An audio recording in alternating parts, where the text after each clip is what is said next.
Hi, everybody. This is James from Prague, and welcome to Life After Death and Beyond. And I always look at that opening, and I feel like I'm in heaven. And now I really feel like I'm in heaven because my two of my best friends are on the show. Kelly White. Hi, Kelly. Hi, James. Hi, everybody. How are you doing? You've been traveling a lot. I've been traveling a lot. Yes, I have been. And traveling is not what it used to be. It's very No. different these days. How was your flight? Where I asked you, but I didn't never hear back. Traveling is something, apparently, who knew, James, that I had my mother's ashes in my suitcase, and they went rifling through my mother's suitcase and my mother, well, her suitcase, if you will. Did they look at the ashes? They did. And they left me a note. It was very considerate. They left me a note. Yes. So They left you a note. Outside of the baggie that Mom was in, they left me a note. Mm-hmm. Yeah, I don't know if there's a law about that transferring. Didn't know, but I got a note. Note to self. We'll We'll talk about that later. It's been a strange time, but other than that, it's everything has been good. Okay. Yeah. How about you? Busy, busy, just tying old things up and getting new things going. And it's always busy. Always something going on here with me. Yeah. And, yeah. So today's show is really, I've been looking forward to this. Kelly and I have been talking a lot about healing work. And I mean, we do healing work at the kind of mediumship we do. And our show we did on the messages was so well received. We're going to do another one because that was such a great show we had done. Fabulous show with great questions, everybody. Great questions. We'll do part two, but we want to do a really about a show about healing, and especially the voice, by using the voice, because many years ago, well, I used to do workshops about the chakras and so forth, and it's very interesting. I would get to a certain point where I'd go through the chakra points and at the energetic points of the body, and at the fifth chakra, the throat chakra. And it was very interesting that most people, not all of them, but many people, majority, had trouble with opening up that throat chakra, which is color blue. And it was very interesting because a lot of people go through life not having a voice, not believing in themselves, not empowering themselves. And what do you think, Kelly? What are your words with a closed throat chakra? When people are shut down, they're shut down. They're told probably from the beginning by a parent or an authority figure that they are not to speak. Especially women were taught and children were taught, that you're not allowed to speak. Don't speak until you're spoken to. And so a lot of times you'll see, young children, they're so excited. They've got their energy, their vital life force comes up and it wants to come up and out and express. And a parent will shut it down. And when that happens, that throat chakra, doesn't forget, it goes right into low self-esteem, sadness, depression. It's everything. The throat chakra is extremely valuable. It's everything about expressing ourselves as a human on earth. This is why we come here, to express ourselves. And as young children, like you mentioned, we get programmed from our adults. If it's like, you don't know what you're talking about. Oh, the child thinks I don't, then it might not worth it. I'm not worthy. I'm not worthy. That actually comes out. That's how it plays out, is I'm not worthy. Not worthy. So they don't speak. They don't express themselves. They have a sense of insecurity, self-awareness. And one of the ways we can do that is the voice. There are ways of activating the throat chakra. And one of the ways is by properly using the voice, learning how to use that voice, opening up that chakra point, different ways. But I did a workshop with a young man by the name of Ciarán Sheehan, and it was very strange how I met this gentleman. He was taking a course of mine at Omega Institute, and I said, "Oh, the name Ciarán." I said, "Oh," and I knew that name because my son-in-law has that name, and it's an Irish name. I said, Ciarán Sheehan, are you a bit Irish now? And he goes, "Yes, I am." And I said, "Oh, can you sing?" He goes, "What do you want?" I said, "Danny Boy." And the rest is history. He's great. Well, so, Ciarán Sheehan is from Ireland. He's from Dublin. Irish-born singer and actor who has appeared in several off-Broadway and Broadway theater productions. And most of you probably could have seen him already. Phantom of the Opera. He was a Phantom for 7 years on Broadway. An incredible voice. Also playing Babette, understudying for Marius. He also was in, that was in Les Miserables. Sorry, Les Miserables, Phantom. Carousel. There's so many. I can't even get into it because he says a lot of things. Or in repertory theaters as well. Good friend of Frank McCourt's. The Irish Now They Got That Way, The Hostage, Hannah Finian's Rainbow, and so much more. A lot of television and film. So, and also you'd never know it, but he's a lovely musical theater singer. But his passion is rock and roll. So please, everyone, enjoy me in bringing in Ciarán Sheehan. Hey guys, how are you? I destroyed your bio, but it's okay. And I'm around pretty good at good guy. describing it myself. Well, can you tell a story about us meeting? Because you do it much better than I do, because you have a better memory. Yeah, absolutely. A good friend of mine, a piano player. I don't know how long-winded you want this, but she contacted me about going to see you on a weekend in New York at the Sheraton. And she said, you got to come with me. I'm going to go see James Van Praagh. And I said, who's that? And she said, he's a very famous medium. And I said, what's that? And she said, he talks to the dead. I said, have a great time.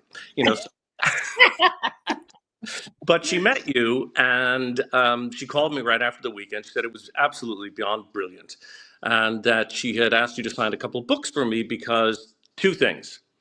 Your father's side of the family were all Broadway people. That's right. And your mother's side of the family was Irish, from Cork. That's right. So then I was doing some concerts in Ireland, and I brought one of the books with me, and I'm reading it, and I'm like, this is absolutely fascinating. I got to meet this guy. So I contacted her and I said, listen, I'll go for that week up in Omega with you. And I got in there, and I think there were around 100 people in the room, and you were taking attendance first day, and everyone's going, I'm a psychic, I'm a tarot reader, I'm a medium, blah, blah, blah, blah. And you got to me and you said my name, which totally threw me off, Yeah, because everyone destroys it, I mean, at Starbucks, I'm Joe. So I said, you said, well, what do you do? I said, I don't do any of this. And I said, I'm an actor and a singer. And you said, well, sing something. I said, well, what do you want to hear? And you said, When Irish Eyes Are Smiling. Oh, okay. And I said, I started to say, do you want the verse and the refrain? You said, just sing the song. So I said, okay. So I sang it, and then you and I were off to the races. And the funny thing is, you mentioned Frank McCourt when you introduced me. We were great pals, and he had passed the night before because his wife, his widow, Ellen, called me and said, could you come sing the memorial service on Wednesday, that week that I was with you? And I said, yeah, I'm up in Rhinebeck, but I'll see how it shakes out. But I think so, because Bill Clinton was going to speak. There were a whole bunch of people, and she wanted me to sing. And so I talked to you about it, and you said, no problem, and I came back late that afternoon, and it's, it's all history since, And then we did a workshop together at Omega, you and I, on a weekend. Absolutely. It was great. Great fun. Really great fun. And we've done a couple of cruises. I've done it 2 or 3. I was on one of them. We went to Tahiti. Tahiti. Mm-hmm. That's fun. Great fun. That's great. And you, you were introduced to mediumship that weekend. Yeah. And you started yourself being able to tune in pretty well. So you tell me. I will say I did get. Now, young man. I I got something. I do remember being terrified all week because we got to a place where you were letting everyone read, and can I come to you? And but if they came to you, then you had to read. And I thought, Jesus, Mary and Joseph, don't come to me, And of course, someone did. And with something that I had totally forgotten about, he said, your grandmother's here with you. And he says, I saw you play the Phantom in Toronto, so I feel like I'm kind of cheating here, but she's talking about you playing the Phantom, and she's talking about the organ. And one of the keys on the right side of the organ was always stuck. And I hadn't thought about that in years. And I went, oh my God, yeah. But all I'm thinking is, I got to get up. And you said, get up. And I'm like, listen, I don't want to waste people's time. Why don't you just move along? And you said, get up. And I said, he said, you asked me, what are you getting? And I was like, chorus line, nothing. And you said, close your eyes and just walk in a direction you feel compelled. That's So you step before the crowd and call it a platform. Yeah. There's all the people in front of you. You don't know where you're going with the information. You just got to really be still, surrender yourself. And I told you to close your eyes and just walk in the direction. Is that what happened? You did, yeah. And you said, I won't let you trip or fall over anything. Just walk. And I stopped. And you said, do you feel like you want to stop here? And I said, yeah, I think so. And I opened my eyes. It makes me cry. I opened my eyes, and there was a woman in front of me. And I had been looking at her. I mean, there was 100 people there, but I kept looking at her during the course of the few days before this. And there I am standing in front of her. So, and you said, what do you got? And I said, and suddenly I just was overwhelmed with grief. And then I saw a man standing behind her who was crippled. And the funny thing was, I said, there's a man behind you. And you said, is there something wrong with his legs? I said, yeah. You said, and then you said, look down. And my own legs were all twisted. Wow.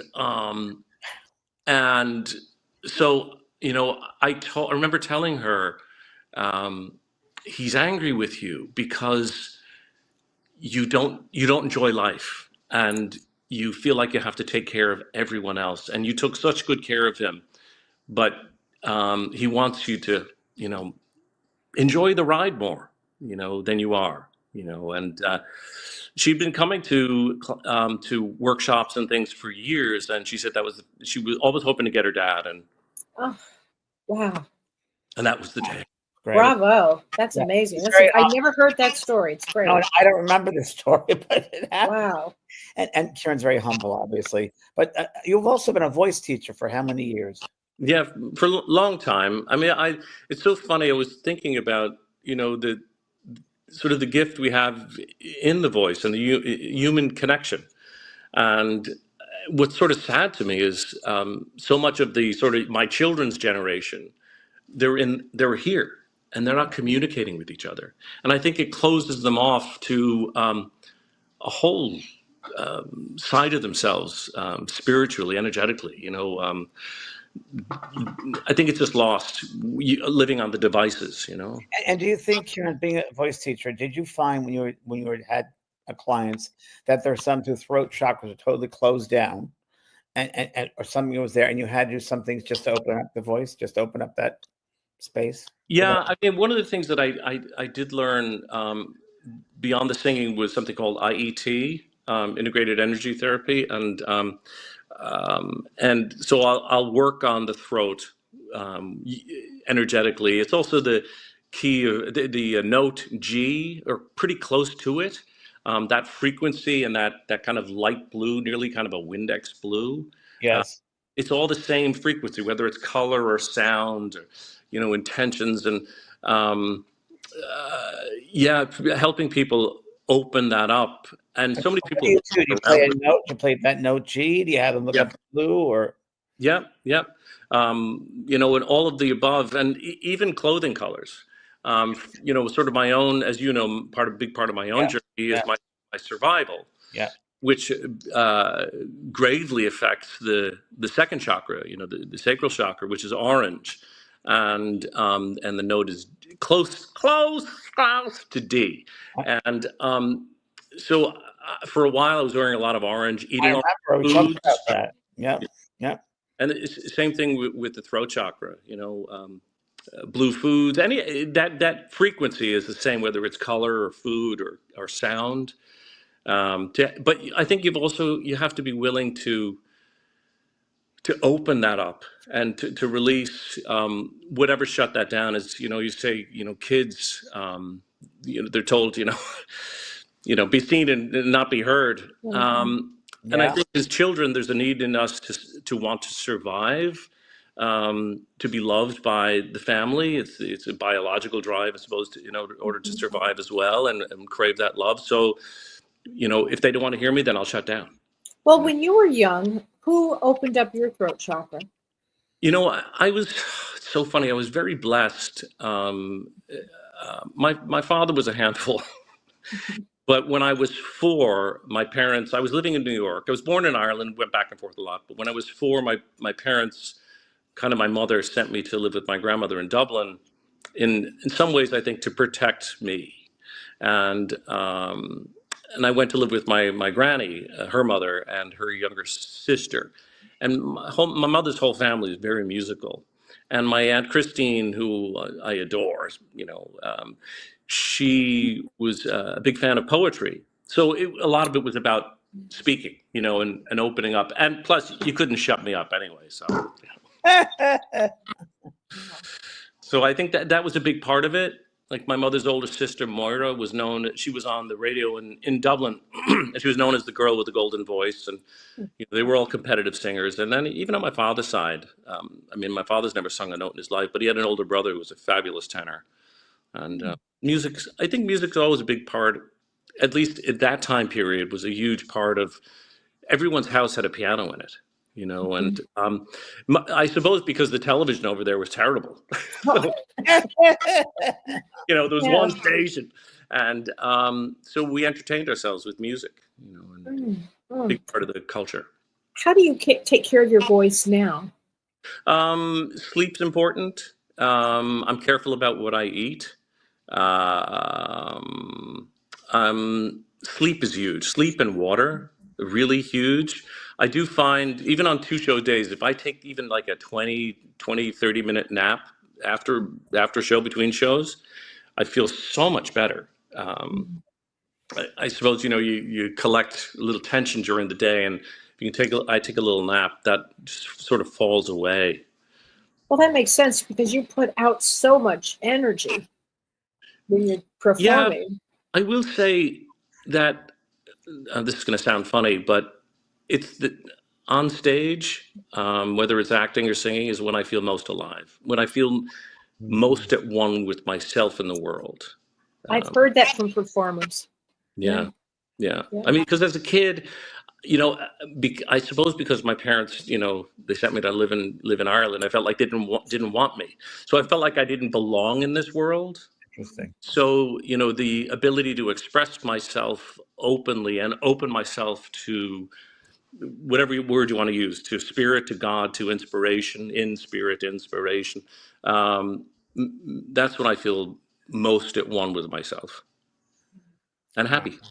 So. Have you ever had like problems with your throat, like ulcers, laryngitis, sore throats, something like that? No, I've been very lucky with my cords. I remember I was doing Phantom. I played Ralph for a couple of years on Broadway, and then started playing the Phantom. And then I went up to Toronto to play it for a while. And the guy who's playing Piangi, he and we got along very well. And he came up to me like after a week or two of the shows, and he said, "Listen, you need to be careful. You're going to end up losing your voice." Because I would, the actor in me, which always sort of takes precedent nearly over the singer, that second layer scene, it's pretty intense, and I'm roaring, But I was always okay. I never missed a show. In fact, out of the 2 years up in Toronto nonstop, they actually asked me to take off a show so that the understudy would go on, because he hadn't been on, and they were worried if he had to go on, he'd be in a panic. So they wanted to plan him going on. So I said, sure, I'll take a show off. And I actually went to the show and helped him through the theater and that. But yeah, I never missed because of vocal problems. Wow. This is fascinating. And because you call yourself a singer first, then an actor, or actor-singer, or a singer? Well, as you sort of let the cat out of the bag, my favorite thing to sing is classic. I know, I didn't say it yet. But no, just generally speaking, because you do a lot of television, is it acting first or singing first? What's your first love? Singing? You know what? They're kind of one for me. Really? Yeah. I mean, I love acting. It's such a passion for me. And if I can tell a story through singing, I think it elevates it, which was when Hal asked me to go see the Phantom of the Opera on Broadway. That's Hal Prince. Yes. My buddy Hal. The Hal Prince. The Hal Prince, who was a buddy of yours, yes. He was very kind to me. He paid for my voice lessons when I started out. Wow. Yeah. He and Charlotte Moore from the Irish Rep. Because Judy Prince, Hal's widow, and Charlotte are best friends. But he asked me, he said, he said, "Have you seen Phantom?" And I said, "Yeah, I don't like musicals." Right. And he said, "Get your rear end up to the Majestic. You've got a baby at home and you could use a good job." So I went up and I saw it, and I called him that night at home. I said, "I have to play that guy. That guy's insane." So I was interested from an acting point of view. And then the use of the music, particularly in certain parts of the show, whether it's the Don, I'll make me cry. It's okay. You can cry here. Yeah. Safe. The We Don, always the Don, cry. the Don Juan scene, when she pulls that mask off. Yeah, a lot of people may not have seen the show, so you could explain it. That he wears a mask during the whole show. Yeah, so I'm wearing the mask during the show, and I'm in love with this young singer, soprano, Christine Daae, and I've written this opera for the two of us to perform in, but I can't. I'm hidden in this sort of monk's cloak, so you don't see my head, and the scene is progressing, and the more driven I am in the scene, the less I'm able to hide my voice, because when I first come in, I'm trying to pretend that I'm the Italian opera singer in the company. And then when she, so it's like, Passarino, go away from the trap is set and waits for its prey. A little Italian sort of edge to it. But once it gets to like, past the point of no return, it starts this, the Phantom's own sort of passion for her takes over, and that's when she realizes it's him. And I've got her by the wrist, and she pulls the cloak back and rips the mask off, and it's just, it's destroying, and but so the music helps that in a way, it heightens the whole. What was your favorite role to play? Whether it's television, movies, or theater. Gosh, I mean, I loved playing the Phantom, and I miss the character. I miss him. I'd say then in straight plays, I would probably say Matt Burke in Eugene O'Neill's Anna Christie. The characters from the southwest of Ireland. You can tell by the speech patterns, which is where my father's from. So it's in my blood, and so that role really, really spoke to me a lot. Love playing Billy in Carousel. He's such a simple guy. I often when I see other actors playing roles like that, and you can see they're smart actors. I don't want to see that, because then I think you're manipulating. You're trying to manipulate Julie. I want to ask you about that, Ciarán. So when you see other people, actors, do the roles you've done, it's hard not to judge them. But what in your background, you're like, wow, they're really in it. They really got it, or they don't. They're just phoning it in. Tell us about that. I would say that for me, as you probably see, it becomes truthful for me in the moment. It's true. It's, and that's why I say, it's when I feel most alive. I don't know what it is. I suppose in a way I open myself up to becoming fully alive in the part. So it's real for me. I'm not acting. So you're really kind of channeling. Yeah. I suppose in a way, Yeah. I'm channeling whatever the author has, hopefully what the author has intended. So when I see, and God forgive me, I see this a fair bit in musical theater, that a lot of people have fabulous voices, but they're not as invested in the acting. They don't have that emotional quotient there. Yep. You have it. That's so disappointing to me, because I'm there to watch a story. I think that's what, Michael Crawford, not necessarily the best voice in the world, but he was fabulous in the role, because it was real for him, So I'd rather be a good actor than a good singer. Excuse me for a second, you mentioned that name. I got it, and the theme of our show is healing with the voice. I knew Michael Crawford when he did Phantom in LA. And I was working with a healer friend of mine. Right. And we used to go every Saturday afternoon after his matinee, every Saturday, and do healing on his voice. Wow. Yeah. We used to do some healing work on him. And it That's was very, yeah, That's funny interesting. because the Four Phantoms, the group that I'm part of, that we tour around the country. It looks like we're going over to Europe, which would be great. Our sound man Rico was when Michael was touring his own show, and with the music of Andrew Lloyd Webber, Rico was the sound man. So And just to throw this in, my husband Don was in that orchestra for 2 years. Ah, no see, way, Robin. Way. way. Hey, Ryan, you can throw up Kieran's information too if people want to see him there. Please. Because you're going around with Four Phantoms in concert. Tell us about that a little bit. It's a lot of fun.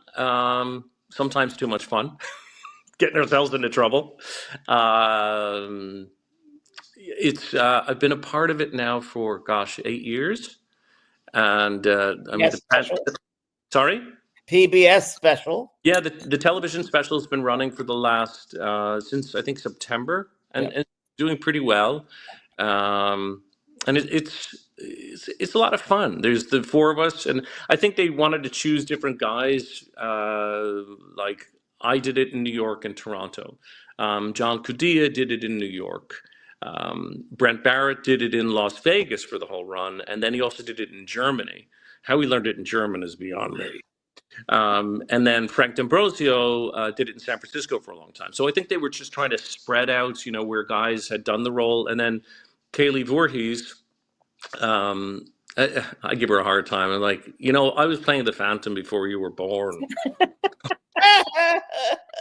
But she and I do a lot of concerts together, as well as her being part of the Four Phantoms, and her voice is just astonishing. She was in the show up until October 19. She got out right before the pandemic. Smart girl. Before I go on to something else, I wanted to ask you this. People that are watching a performance of an artist, of a singer, if you will, them being in that space, would you believe that they receive healing based upon, because they're hearing the hearing of their voice, that your voice is actually sending healing without maybe the singer even knowing it, but you're actually sending healing through your voice? Because I know many performers, and I say to them, you know what, you're a healer, and you healed a lot of people tonight. Well, yeah, I think that's just true kind of across the board. I remember I had, dropping names here, I had dinner with Deepak Chopra a number of years ago through my friend Cheryl Leach, who created Barney the Dinosaur. And he was talking about that if you do something for someone out of love, let's say you're in Penn Station and you see a guy lying on the ground and you go, this poor guy, let me give him $20. And it comes from here. It doesn't come from, oh God, get out of the way, energy. But it comes from your heart. Ugh, makes me cry. What shifts the good that he feels and the good that you feel are the exact same chemical in your body. Your body chemistry changes for both of you exact same way. And this is what I really find fascinating. Anyone who sees that happening, their body chemistry changes too. I just find that amazing. So I will say that when I'm singing with the guys, if the song, gosh, no, you know what? I'll say across the board that I'm always intending love. I'm always intending love, because I feel I mean that's one of the things about that I learned in the Meisner technique when I was studying acting, is that you need to look for the love in whatever you're doing, whether it's a play or a musical, whatever you're doing. You need to look for the love, the loss of love, the desire for love. So I was trying to stay in that space, and when I can, I intend to send it out from my chest and from my throat. I have to say, I think your childhood helped get you where you are. Yeah, because it really puts you in a vulnerable place that you can tap into at any time. As we're watching in real time, you tap into the emotional place. And James, to your point, that is the most healing that anybody could receive, is watching you when you speak and you sing. It's very healing. That definitely goes out to the audience. You know what's interesting, Kelly, is that I mean I had a very James knows my history. I had a tough childhood, and I was pretty shut down until Mhm.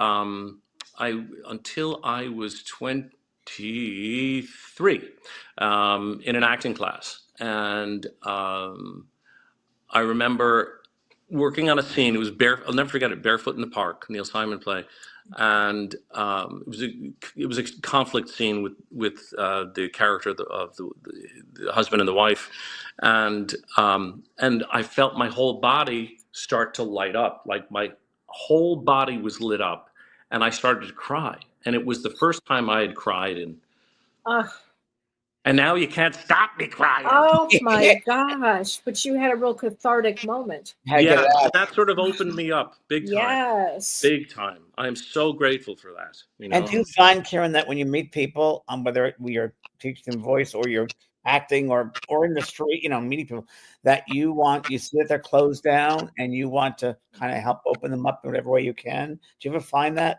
in your Yeah, everyday life? absolutely. I mean, I do remember the day that in the workshop where I went to that woman Yeah. whose dad had passed, and you were yelling at me. You said, "Get out of your head!"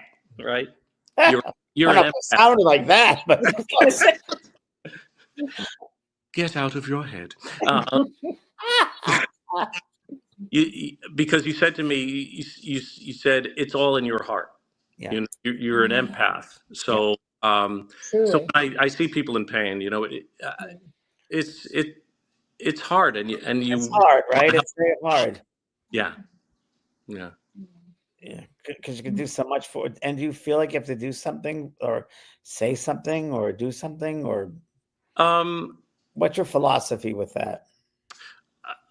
I try not to be intrusive, and I feel like whatever spiritual gifts we're given, I think we have to respect that. We have to respect other people's place and respect their journey, and maybe they're in your path so that you can help each other along the road.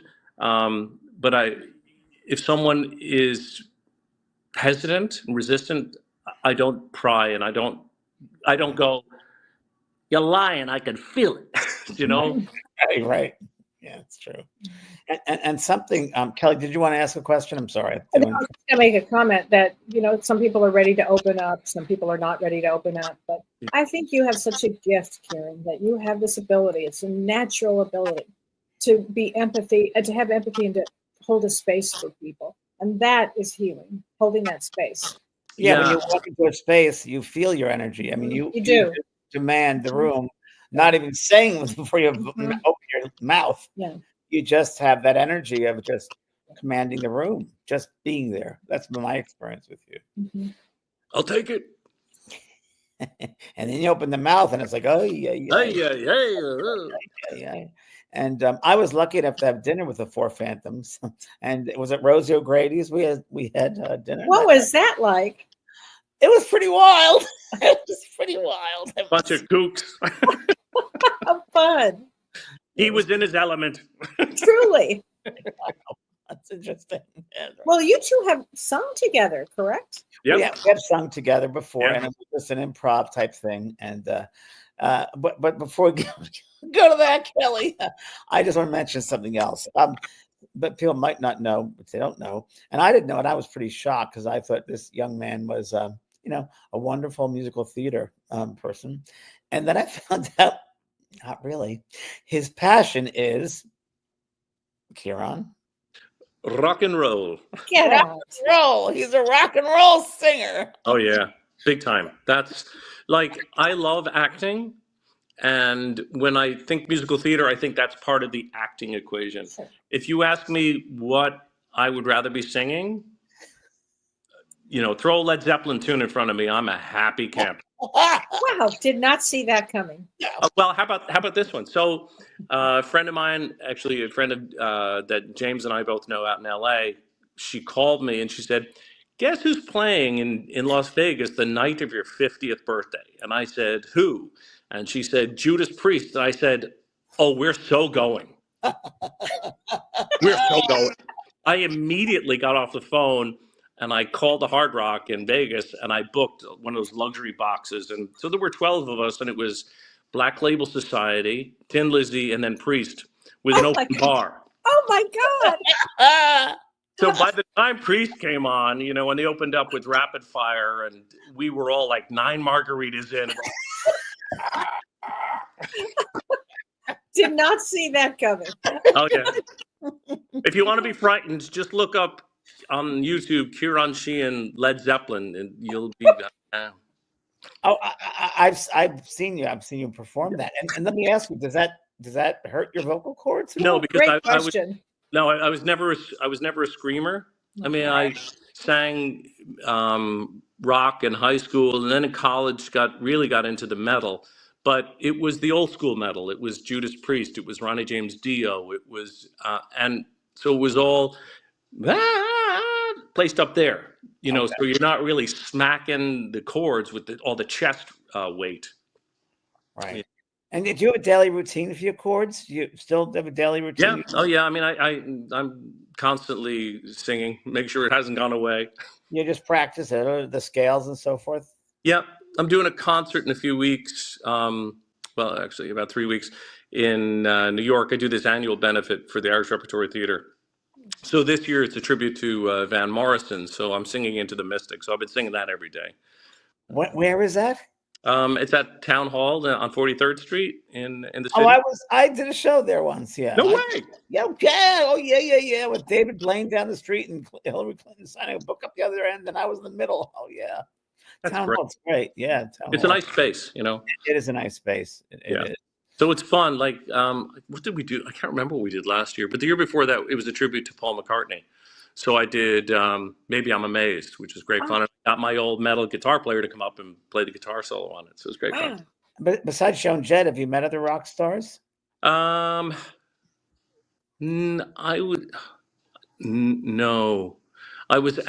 It's funny enough, I was doing a concert in Cincinnati.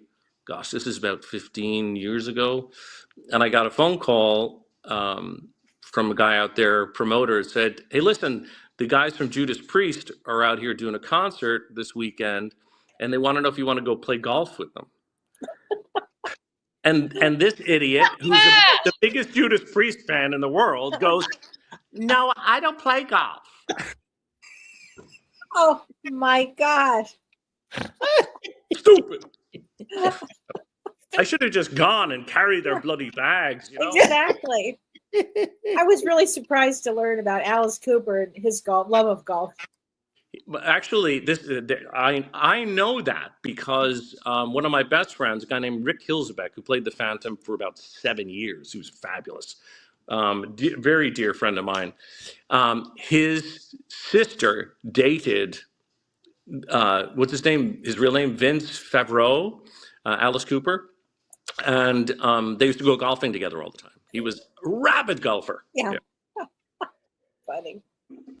I have a couple of questions to ask you, if you don't mind. Yes, dear. Well, musical theater in the future. What do you see?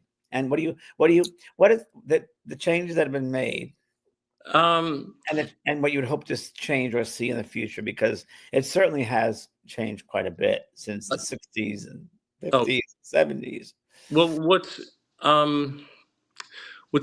little distressing to me is that people don't seem to be all that interested in writing melodies. You know, there's no Sondheims, there's no Rodgers and Hammersteins. There's even kind of Andrew Lloyd Webber's. You know, there's no one writing melodies anymore. And like I went to see a lovely show, Come From Away. You know, and it's a lovely story, lovely story. Yeah. And so I left with my wife, and she said, "That was lovely." I said, "Yeah." I said, "Hum one song for me." Exactly. You know, and that's sort of sad. And I don't know if it's a fear of composers of writing something melodic. It's sort of the same reason I don't like current metal. I like the old metal. You know, it's much more melodic, anthemic, operatic in a way. And the other thing is, it's kind of, you know, for a lot of, I was just talking to John Gudea, who's one of the Four Phantoms. And John was saying that he, and his wife Kathy, both fabulous voices. They met because he was playing the Phantom, she was playing Christine. There's so limited work now for legit voices that so much of the singing that's required now is kind of just this kind of nasal, belty sound. There's not. It's kind of gotten away. It's become very one-dimensional, Well, and I think that's a loss. But Ciarán, also, when I was out there I had a musical thing I was working with, trying to get produced, and that whole thing, and Yeah. I kept on hitting the wall with, which is true to this day, I'm sure, that producers don't want to put the money behind something they're not sure of. So if they have a musical movie, a movie that they can do it, or an animation show, they'll do a Broadway show based on that because they know it'll bring money in. So it's all fear based because they don't want to do anything really new that would cost some money. So I think it's forcing everybody to go off Broadway, local theaters, workshopping. Which it just seems like it's all jukebox musicals now, or revivals. Like as you know, my son Brendan, who you know very well, is doing Gypsy. The 1,000th revival of Gypsy on Broadway. And I mean, it's great for him. He's doing it at the Majestic where I did Phantom, which is lovely. But and then put on top of that the price of tickets is mad. It's crazy. I mean, I thought we were going to do something to workshop it because it's the only way you can get things done that get attention maybe toward it. Yeah, like I just checked ticket prices for decent seats in the orchestra to see Brendan in Gypsy, and $451 a ticket. Wow. I mean, the average guy who's a carpenter, plumber, or what, and he's got 2.5 kids, you suddenly a night out is a couple of $1,000s. It's crazy. It's crazy. Well, I just want to. I'm going to switch you up here. So I'm going to switch you up here. Sorry, I'm planning something completely different. My brother died in January, as you both know, and I was blessed. We were all blessed with Ciarán's healing voice, and he sang a song that we had a little issue with the church, but anyway, it was a really wonderful. Not only is it great lyrics and great song, but Ciarán's voice, such a healing voice that anybody who hears that and the tone of his voice, I think it's healing. So I'm going to ask you, I'm put you right in the spot. Would you mind singing that song that you sang at the funeral? Absolutely. Yeah. Okay. Yeah. So, and that's just what you mean, Okay. I'll tell you a very quick story. It's from Les Mis, and which has such a big place in my heart because it was my first Broadway show, and it's also just one of my favorite shows. And let's see, 9 years ago today, I sang this at a guy's funeral, and I knew his daughters because they were altar servers. Like I'll sing at my local church when I'm around, and they were altar servers there. And when their dad died, they wanted me to sing this song, or they wanted me to sing at the funeral. And then the requests came in for what the music was, and they requested this song. And a year and a half later, I was talking to the widow in church and asking her how she was doing, and I said, "Can I bring you somewhere on Friday?" And she said, "Okay." And she said, "Where?" I said, "It's a surprise." So we pulled up to this theater in Newton, New Jersey, and it says the Little River Band. And she said, "Oh my God, we're going to see the Little River Band." I said, "No, we're not. We're going to see a friend of mine." And she met you, and we started dating a few months later, and then we got married 5 years ago. Yeah. So the song is a very special place in my heart. Yeah. Both, for Michael and for Joe, who passed. 9 years ago today. Wow, that's wild. Yeah, because he died 9 years ago last Sunday. Wow. So, should people close their eyes, maybe? Sure. Yeah, everyone should just close your eyes and just listen. That might be better because I've got to sit up a bit and I don't know how the camera. Okay. Just close your eyes and take a deep breath, everyone. In and out. And in and out. One more time. In and out. Okay, and just relax. God on high, hear my prayer.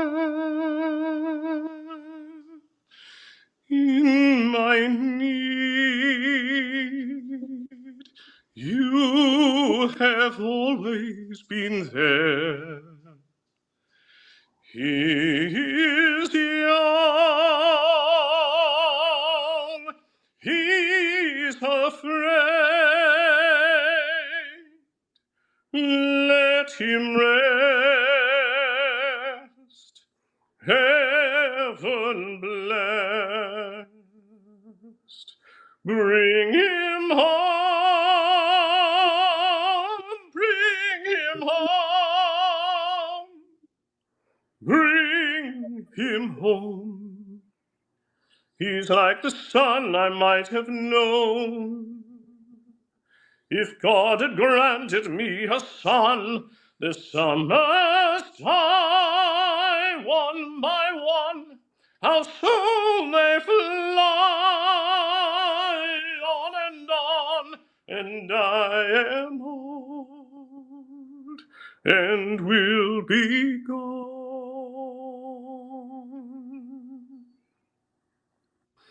Bring him peace, bring him joy. He is young, he is only a boy. You can take, you can give, let him be, let him live. If I die, let me die. Let him live, bring him home, bring him home, bring him home.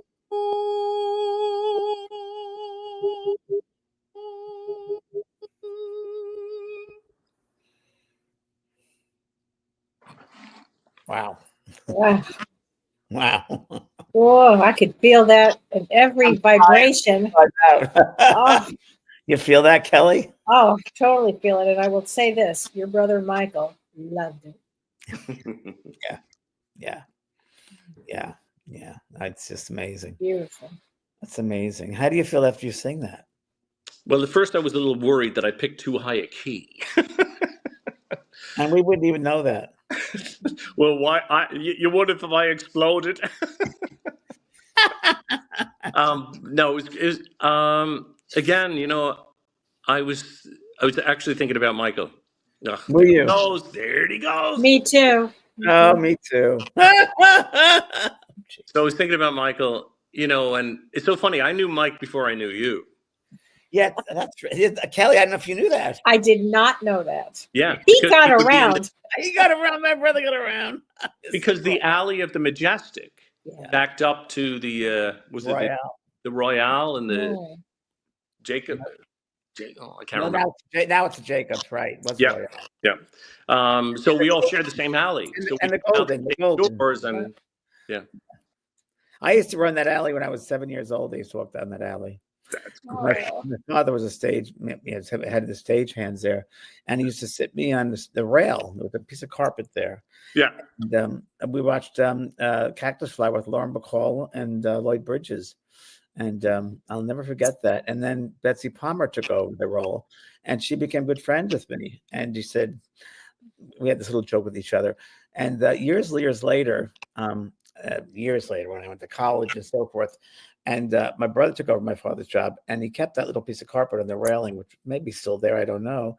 But I met Betsy later on through a friend, and she was in Studio City, California. And I knocked on her door, and she said, hello. And I said, hello, all top. We had a little joke. She goes, Jamie Van Prague. And we became really good friends, very into metaphysics. Yeah. We went to mediums together. We did seances, the whole thing. So cool. Yeah. Very cool. Beautiful story. Yeah. So I knew Mike, in the mid 90s, Yeah. When you were doing Phantom. Yeah. Okay, well, shall we? Yes. There's one. So Kira and I we did a workshop together, and we did it on the chakra system, and it covered all different the chakras. And in the end, I think you just went into this song, and we sang it together. Mm-hmm. You Yeah. want to do that? Yeah, sure. All right. What the heck? I'm not. I'll Um, follow you because you're the singer. I'm not. Stop. You have a lovely voice. Yeah. It's all about the love anyway. Yeah, and the beginning of it. I mean, there's a whole. Yep. Okay. Let me see if I picked the right bloody key. Would you please? When all the world is a hopeless jumble, and the raindrops tumble all around, heaven opens a magic lane. When all the clouds darken up the skyway, there's a rainbow highway to be found, leading from your window pane to a place behind the sun, just a step beyond the rain.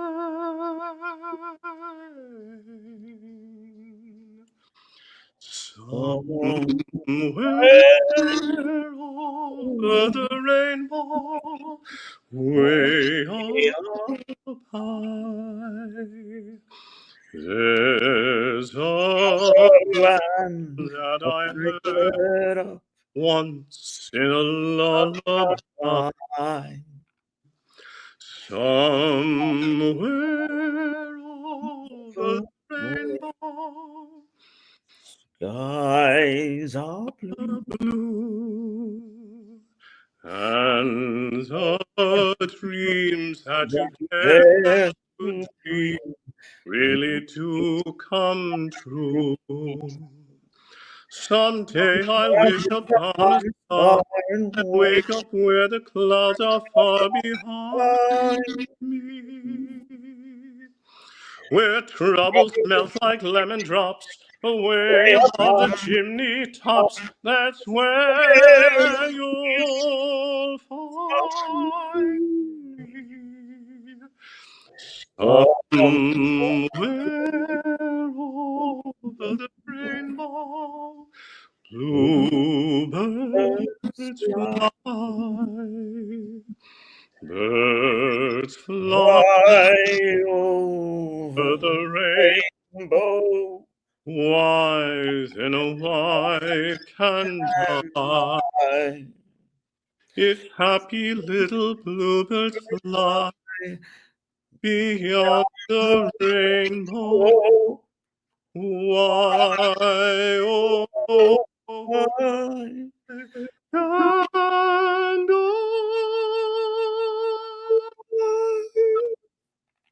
there you go, Jimmy.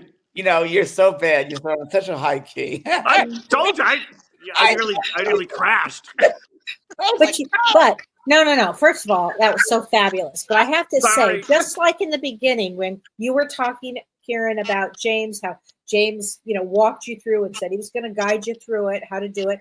I just watched that in reverse. Yeah, you did. Yeah, it was beautiful. He's a better leader, I can tell you that.